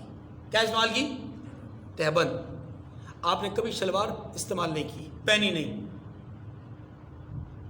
لیکن حدیث میں آتا ہے کہ آپ صلی اللہ علیہ وسلم نے شلوار بنوا کر تیار کروا کے رکھی اور فرمایا ھذا استر للبدن، یہ بدن کے لیے زیادہ مفید ہے، زیادہ پردے والی ہے، بدن کو زیادہ چھپانے والی ہے،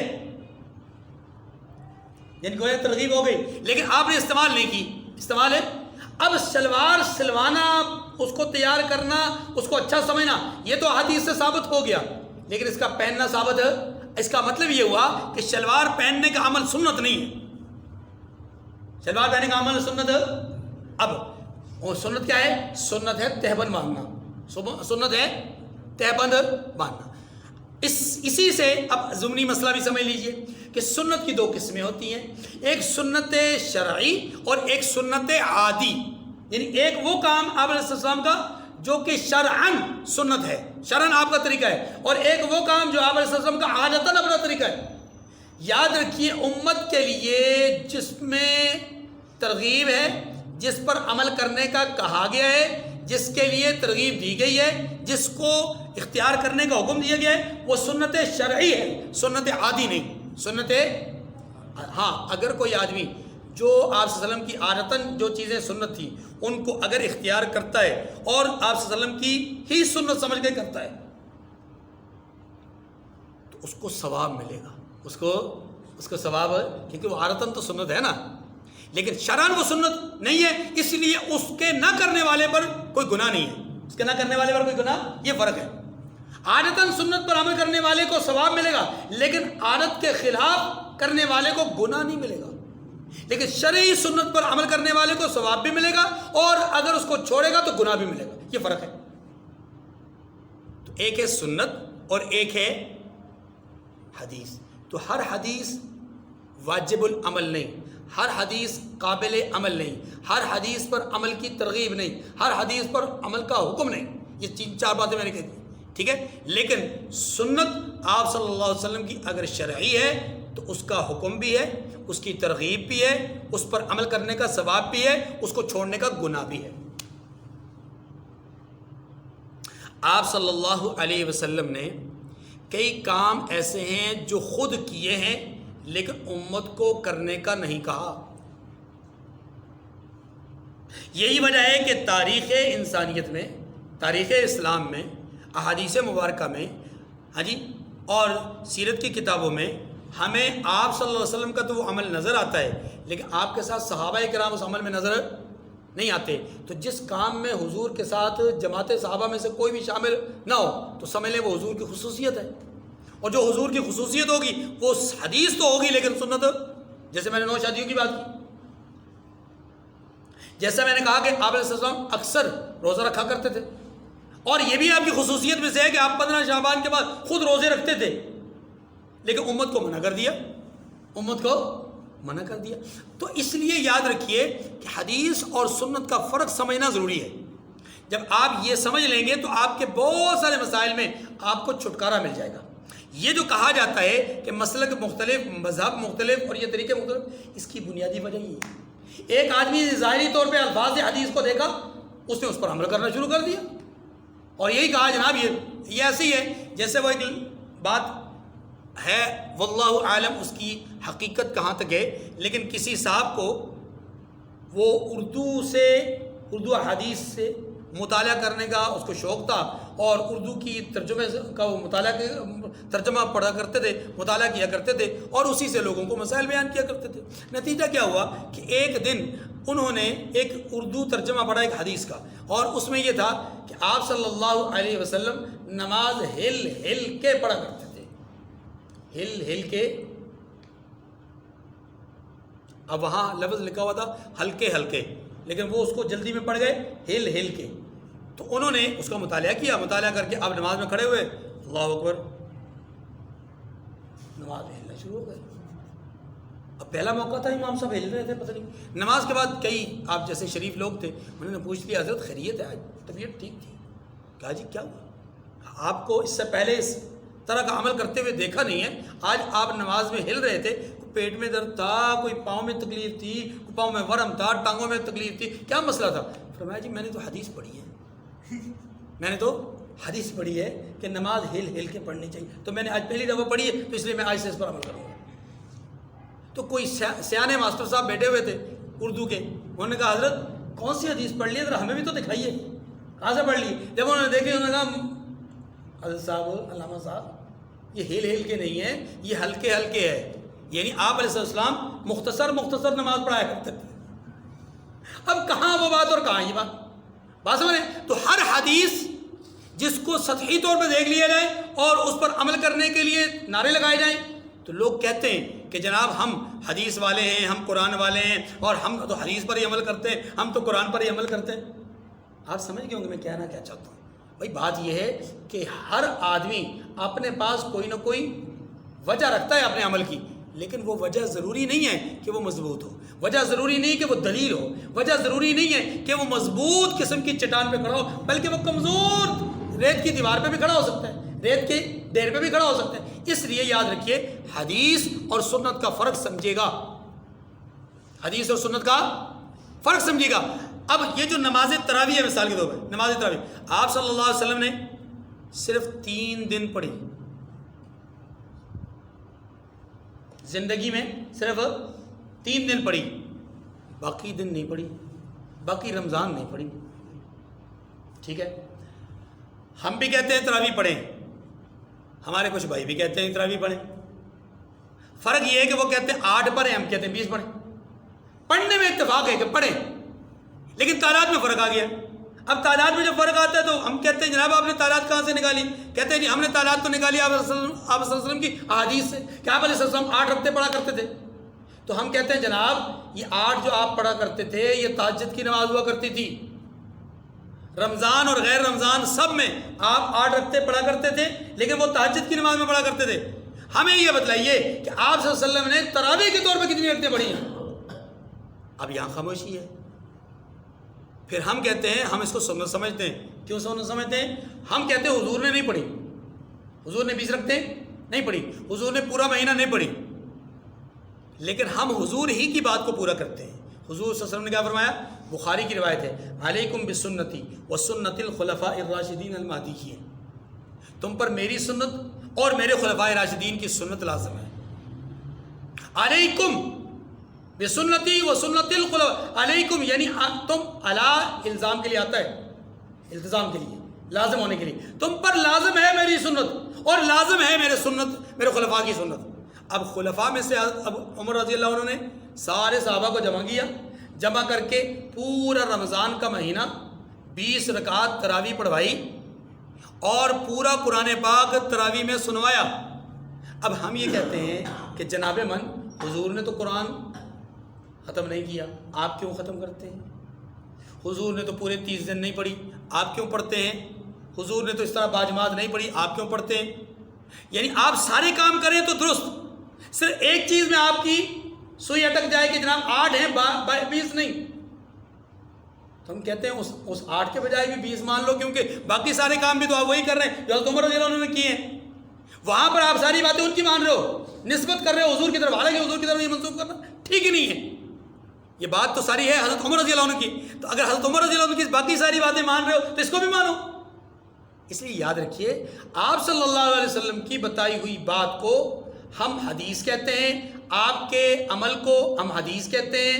آپ نے کسی چیز کو دیکھا, کسی کام کو ہوتے ہوئے دیکھا, منع نہیں کیا, یہ بھی حدیث ہے, یا منع کر دیا تو یہ بھی حدیث ہے, یہ حدیث کی صورتیں ہیں. لیکن سنت اس کو کہیں گے جو آپ صلی اللہ علیہ وسلم کا طریقہ ہو, آپ کے خلفاء میں سے کسی کا طریقہ ہو, اور یہ ایسا طریقہ ہو کہ جس کے کرنے والے کو ثواب بتایا گیا ہے اور نہ کرنے والے کو اللہ کے رسول صلی اللہ علیہ وسلم کی طرف سے ناپسندیدگی کا اظہار کیا جائے. اس لیے کسی بھی ایک حدیث میں یوں نہیں کہا کہ میری حدیث تم پر لازم ہے، میری حدیث کو عمل کرو، میری حدیث کو مانو. کہیں بھی نہیں کہا. ہاں آپ نے کہا فرمایا صلو کما رأیتمونی، جیسے مجھے نماز پڑھتے ہوئے دیکھ رہے ہو نا ویسی نماز پڑھو، یعنی میرے طریقوں کو اختیار کرو. اسی طریقے سے فرمایا علیکم بسنتی، یعنی میرا طریقہ اور میرے خلفائے راشدین کا طریقہ. پھر ایک اور جگہ پہ فرمایا النکاح من سنتی، اور دوسری روایت میں کیا ہے فمن رغب عن سنتی فلیس منی، نکاح میری سنت ہے. نکاح کیا ہے؟ حدیث نہیں ہے، نکاح میری سنت ہے، انبیاء کی سنت ہے. یہی وجہ دیکھیے دنیا میں 2 نبی ایسے ہیں جن کا نکاح نہیں ہوا. 2 نبی ایسے ہیں جن کا نکاح، ایک وہ جو آسمانوں پہ چلے گئے ان کا ابھی تک نکاح نہیں ہوا، آئیں گے شادی ہوگی اولاد ہوگی پھر دنیا سے جائیں گے، وہ ہے عیسیٰ ابن مریم. دوسرے حضرت زکریا علیہ السلام کے بیٹے، ان کا نام ہے حضرت یحییٰ. قرآن پاک نے کہا وَسَیِّدًا وَحَصُورًا وَنَبِيًّا. اللہ نے پیدائش سے پہلے کہا وہ شادی نہیں کریں گے، اور یہی وجہ انہوں نے شادی نہیں کی. اب یہ 2 نبی ایسے جن کی شادی نہیں ہے، باقی 1.25 لاکھ نبیوں نے شادیاں کی ہیں. اس کا مطلب ہے کہ شادی کرنا، نکاح کرنا کیا ہے؟ سنت انبیاء ہے، سنت رسول ہے. یہ صرف حدیث نہیں ہے. اور اسی لیے حضور نے فرمایا جو میری سنت سے اعراض کرے گا وہ میری امت میں سے نہیں ہے، میرے طریقے پر نہیں چلنے والا. حالانکہ کبھی کسی حدیث میں یوں نہیں کہا جس نے میری حدیث سے انکار کیا، جس نے میری حدیث سے اعراض کیا وہ میری امت سے نکل گیا. کیوں؟ اس لیے کہ بہت ساری حدیث میں نے عرض کیا ایسی ہوتی ہیں کہ جو واجب العمل نہیں ہوتی. دور جاہلیت کے دستور اور رسمیں بیان ہوئی تو وہ ہمارے لیے قابل عمل تو نہیں ہے. ہاں ہمیں ان کو صرف پڑھ کر کے ان کے رسموں اور ان کے حالات سے آگاہی ملتی ہے اور کچھ نہیں. ٹھیک ہے جی، یہ دوسری بات سمجھ آ گئی تفصیل سے. اب تیسری بات، لیکن تیسری بات سے پہلے اس کا ترجمہ پڑھ لیں. قل هذه سبیلی ادعو الی اللہ علی بصیرۃ انا ومن اتبعنی. فرما دیجئے کہ میرا راستہ تو یہ ہے. کون سا ہے؟ کون سا ہے؟ یہ قرآن. میرا راستہ کون سا ہے؟ ادھر توجہ جی. میرا راستہ کون سا ہے؟ یہ یعنی قرآن، یہ جس کے اندر یہ واقعہ بیان ہوا یہ میرا راستہ ہے. یعنی میں اس قرآن کے مطابق چل رہا ہوں. صرف میں ہی نہیں، علی بصیرۃ انا ومن اتبعنی، میں بھی چل رہا ہوں اور میری پیروی کرنے والے یہ جو ساتھ چل رہے ہیں یہ بھی اسی راستے پہ چل رہے ہیں. اس جملے نے حضور صلی اللہ علیہ وسلم کی سنت کو بھی بتلایا ہے اور آپ کی سنت پر عمل کرنے والوں کو بھی بتلایا ہے. آپ کی سنت پر عمل کرنے والے سب سے پہلے کون لوگ ہیں؟ صحابہ. کون ہیں؟ صحابہ. تو گویا اس آیت کریمہ نے یہ بتلا دیا کہ نبی کا طریقہ اختیار کرنے والے سب سے پہلے کون؟ صحابہ. لہذا صحابہ کا طریقہ نبی کا طریقہ ہے. صحابہ کی زندگی نبی کی زندگی کے مطابق ہے. صحابہ کا اسوہ رسول کے اسوہ کے مطابق ہے. صحابہ کا طرز حضور کے طرز کے مطابق ہے. صحابہ کی کامیابی ہے اس لیے کہ وہ رسول اللہ کے طریقے پہ چل رہے ہیں، اور اس بات کی گواہی قرآن دے رہا ہے. قل هذه سبیلی ادعو الی اللہ علی بصیرۃ انا ومن اتبعنی. یہ میرا راستہ ہے، اسی کی طرف میں بھی بلا رہا ہوں اور میری اتباع کرنے والے میرے ساتھی بھی اسی کی طرف بلا رہے ہیں. یہی وجہ ہے کہ قرآن پاک نے سورہ انفال میں ایک موقع پر ہمارے سامنے آ چکا ہے، یا ایھا النبی حسبک اللہ ومن اتبعک من المؤمنین. اے نبی اللہ آپ کے لیے کافی ہیں، یعنی اللہ نتائج اسباب نازل کرنے میں اللہ کافی ہے. اور ومن اتبعک من المؤمنین، اور ان اسباب کو اختیار کر کے آپ کے ساتھ چلنے والے، نتائج حاصل کرنے کے لیے ذرائع اور اسباب اختیار کرنے والے، آپ کے لیے آپ کے ساتھی مومنین کافی ہیں. اوپر سے اللہ کی رحمت ہوگی، نیچے سے ان کی مدد اور نصرت اور ان کی معیت ہوگی، تو آپ کا دین پھیلتا جائے گا، پھیلتا جائے گا، پھیلتا جائے گا. یہی وجہ ہے کہ اللہ کے رسول کا دین پھیلتا گیا. آپ حدود عرب سے باہر نہیں نکلے، لیکن آپ کا دین آپ کی حیات طیبہ میں ہی حدود عرب کے کنارے تک پہنچ گیا. اور آپ کے خلفائے راشدین نے اس کو حدود عرب سے بہت دور، یہاں تک کہ حضرت عثمان رضی اللہ عنہ کے دور خلافت میں چائنا تک یہ دین اسلام آ چکا تھا. اور حضرت کے دور خلافت میں 70 صحابہ کرام اور کچھ تابعین، 70 صحابہ و تابعین، یعنی کچھ صحابہ تھے کچھ تابعین تھے، ان کی مشترکہ ایک قبر ریش خور کے مقام پر موجود ہے. آج اجتماعی قبر، نماز پڑھ رہے تھے دشمن نے آ کر کے حملہ کیا اور یہ سارے کے سارے وہاں پر تیر اندازوں کی تیر اندازی کی وجہ سے شہید ہو گئے. ان سب کی اجتماعی قبر وہاں بنائی گئی. ریش خور کا مقام ہے افغانستان میں، کابل کے. بس چلیے جی، فرمایا سبحان اللہ وما انا من المشرکین، اور اللہ پاک ہے اور میں شرک کرنے والوں میں سے نہیں ہوں. میں شرک کرنے والوں میں سے. وما ارسلنا من قبلک الا رجالا نوحی الیہم من اہل القری، اور ہم نے آپ سے پہلے بستیوں کے رہنے والوں میں سے مرد ہی بھیجے. اس سے دو باتوں کی طرف اشارہ ہے. ایک، جتنے بھی نبی آئے سارے مرد تھے، عورت کوئی بھی نبی نہیں بنی. نمبر دو اس سے یہ بھی معلوم ہوا کہ نبی انسان ہوتے تھے، غیر انسان کبھی نبی نہیں بنا. جن کی طرف ہم وہی بھیجتے تھے. افلم یسیروا فی الارض فینظروا کیف کان عاقبۃ الذین من قبلہم، کیا ان لوگوں نے ملک میں سیر نہیں کی کہ دیکھ لیتے کہ جو لوگ ان سے پہلے تھے ان کا انجام کیا ہوا. وَلَدَارُ الْآخِرَةِ خَيْرٌ لِّلَّذِينَ اتَّقَوْا، اور متقیوں کے لیے آخرت کا گھر بہت اچھا ہے. متقین کے لیے آخرت کا گھر بہت اچھا ہے. افلا تعقلون، کیا تم سمجھتے نہیں. اب آخری دو آیات کریمہ ہیں اور ان میں جو مسئلہ بیان کیا گیا ہے، پہلے اس کا ترجمہ پڑھ لیں. ان آیات کا پہلے ترجمہ پڑھ لیں تاکہ آپ کو اصل بات سمجھ آئے. فرمایا حتی اذا استیأس الرسل وظنوا انہم قد کذبوا جاءہم نصرنا فنجی من نشاء، یہاں تک کہ جب پیغمبر نا امید ہو گئے، پیغمبر مایوس ہو گئے. لفظ میں استعمال کرتا ہوں تاکہ آپ کو سمجھ میں آ جائے. پیغمبر مایوس ہو گئے، نا امید ہو گئے، اور انہوں نے خیال کیا، اب یہ انہوں نے کس نے خیال کیا، اس بات کو ہم بعد میں پکڑیں گے. انہوں نے خیال کیا کہ اپنی نصرت کے بارے میں، یعنی ان کی نصرت کے بارے میں جو بات انہوں نے کہی تھی اس میں وہ سچے نہ نکلے تو ان کے پاس ہماری مدد آ پہنچی. پھر جسے ہم نے چاہا بچا دیا اور ہمارا عذاب گناہگار لوگوں سے پھرا نہیں کرتا. بڑی مشکل آیت ہے، اس کو ذرا سمجھیے گا. ذرا چوکیں گے تو کافر ہو جائیں گے. اس لیے میں نے کہا پوری توجہ سنیے.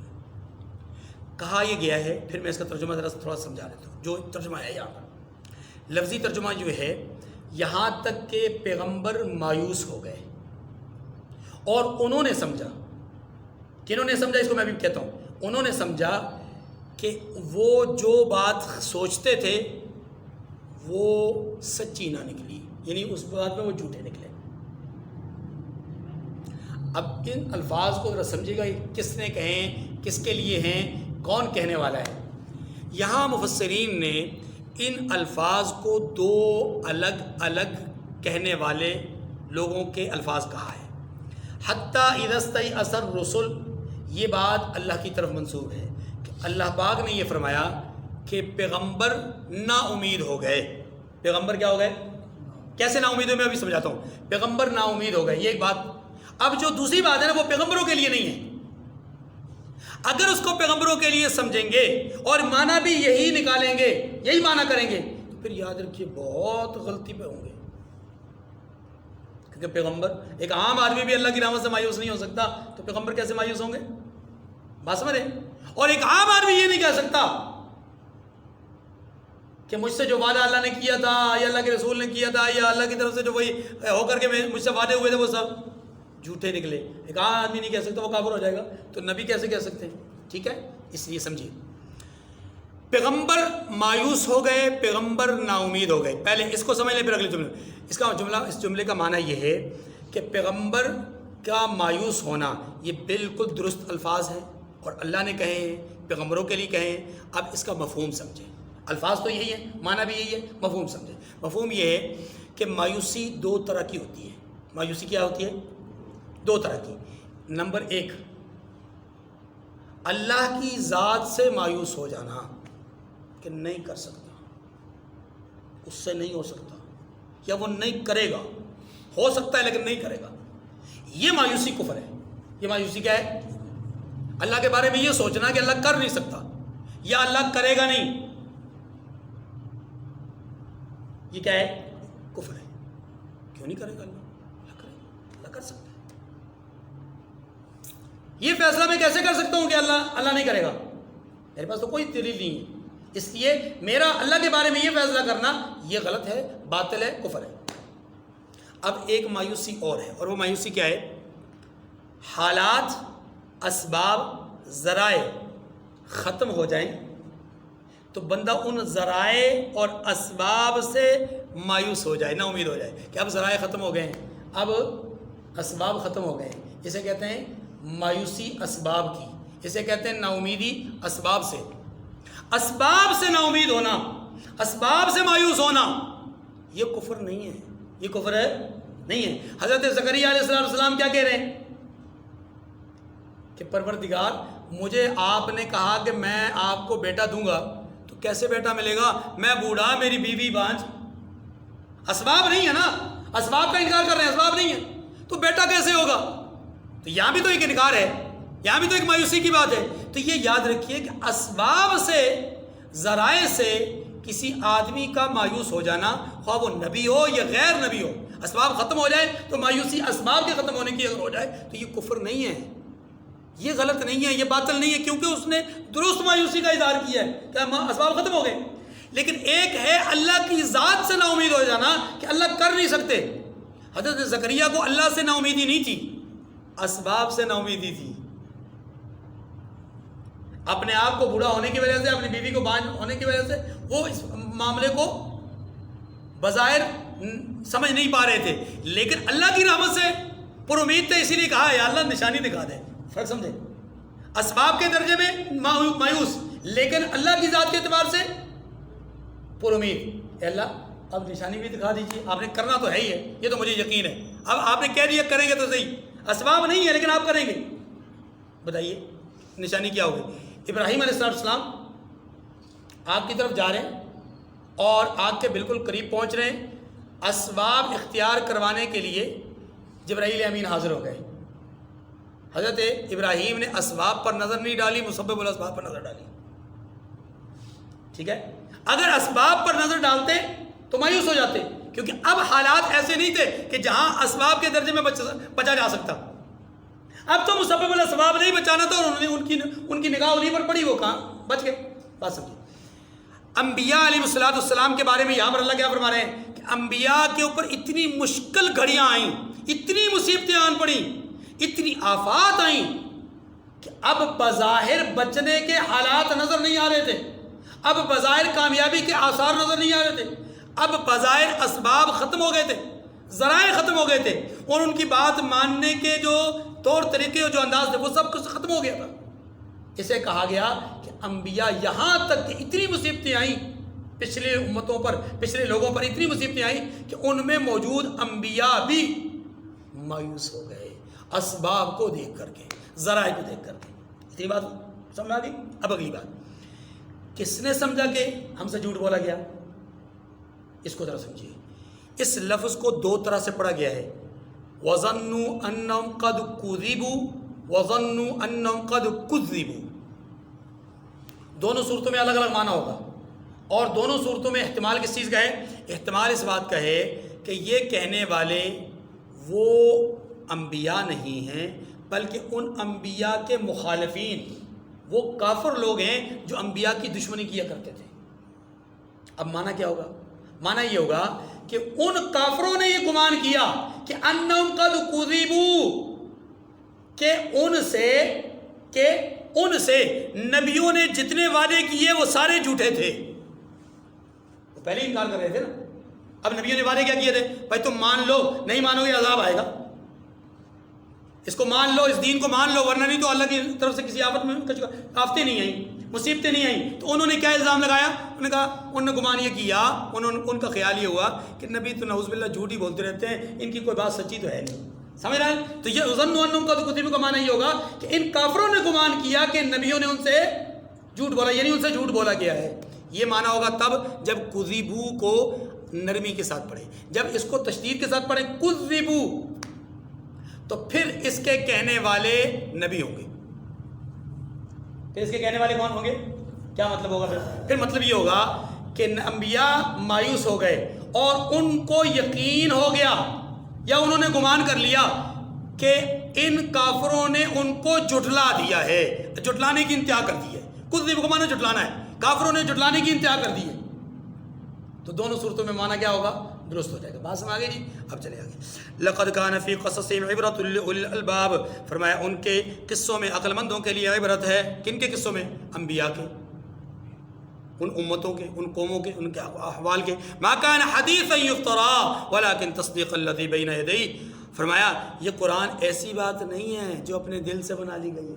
یہ جو کافر سمجھتے ہیں نا کہ یہ قرآن نبی علیہ السلام کا خود بنایا ہوا کلام ہے، اللہ فرماتے ہیں یہ ایسی بات نہیں جو اپنے دل سے بنا لی گئی ہے. ولیکن تصدیق الذی بین یدیہ، بلکہ جو کتابیں اس سے پہلے نازل ہوئی ہیں یہ ان کی تصدیق کرنے والی ہے، یعنی یہ قرآن ان کی تصدیق کرنے والا ہے. وتفصیل کل شیء، اور ہر چیز کی تفصیل بیان کرنے والا ہے. وہدن، اور یہ قرآن ہدایت کا ذریعہ ہے. ورحمتن، اور رحمت کا ذریعہ ہے. کس کے لیے؟ لقوم یؤمنون، یقین رکھنے والے لوگوں کے لیے. اللہ مجھے اور آپ کو بھی یقین کامل نصیب فرمائے. رسول اللہ صلی اللہ علیہ وسلم نے فرمایا کہ جس آدمی کے دل میں قرآن کا کوئی حصہ نہیں، قرآن کا کوئی حصہ نہیں، یعنی کچھ بھی قرآن یاد نہیں، فرمایا کل بیت الخراب، وہ ویران گھر کی طرح ہے. کس کی طرح ہے؟ ویران گھر کی طرح ہے. رحمت دو عالم صلی اللہ علیہ وسلم کی ایک حدیث مبارکہ ہے. آپ صلی اللہ علیہ وسلم نے فرمایا کہ 1000 سال پہلے اللہ نے فرشتوں کے سامنے سورہ طٰہٰ اور سورہ یاسین کی تلاوت کی. بڑی دلچسپ حدیث ہے. سورہ طٰہٰ اور سورہ یاسین کی تلاوت کی. فرشتوں نے جب اس تلاوت کو سنا تو بے ساختہ پکار اٹھے، خوش نصیب ہے وہ قوم جس کی طرف یہ قرآن بھیجا جائے گا، اور خوش نصیب ہیں وہ سینے جن میں یہ قرآن محفوظ ہوگا، اور خوش نصیب ہیں وہ زبانیں جو اس قرآن کی تلاوت کریں گی. اللہ مجھے اور آپ کو توفیق عمل نصیب فرمائے. آخر دعوانا ان الحمد للہ رب العالمین. اللہم انت السلام منک السلام تبارک ربنا وتعالیت یا ذا الجلال والاکرام. سمعنا واطعنا غفرانک ربنا والیک المصیر. یا اللہ آپ کے فضل سے، آپ کے کرم سے یہاں تک ہم پہنچے ہیں. یا اللہ جو پڑھا سنا ہمیں سمجھنے کی توفیق نصیب فرما، اس پر عمل کرنے کی توفیق نصیب فرما. اے اللہ یہ جو عارضی طور پر ہم کچھ دنوں تک اے اللہ یہ ایک تعطل کا شکار ہوں گے، پروردگار اس عمل کو، اس فعل کو ہمارے اے اللہ استقامت کے ساتھ، اے اللہ ہمارے کچھ ایام کی تعطیل کے بعد اے اللہ اس کو استقلال کے ساتھ، استقامت کے ساتھ، عزیمت کے ساتھ اے اللہ اس عمل کو کرنے کی توفیق نصیب فرما. اس کو مزید مستحکم انداز میں اللہ کرنے کی توفیق نصیب فرما. اور اللہ دوسرے دوستوں پر، ساتھیوں پر بھی محنت کر کے ان کو بھی شریک درس کرنے کی توفیق نصیب فرما. صلی اللہ تعالی علی خیر خلقہ محمد و آلہ وصحبہ اجمعین. یا اللہ جتنے بھی ساتھی اب تک ان 12 سپاروں 13 سپاروں تک جتنے بھی ساتھی درس میں ہمارے شریک رہے، یا اللہ سب پر اپنی رحمتوں کا نزول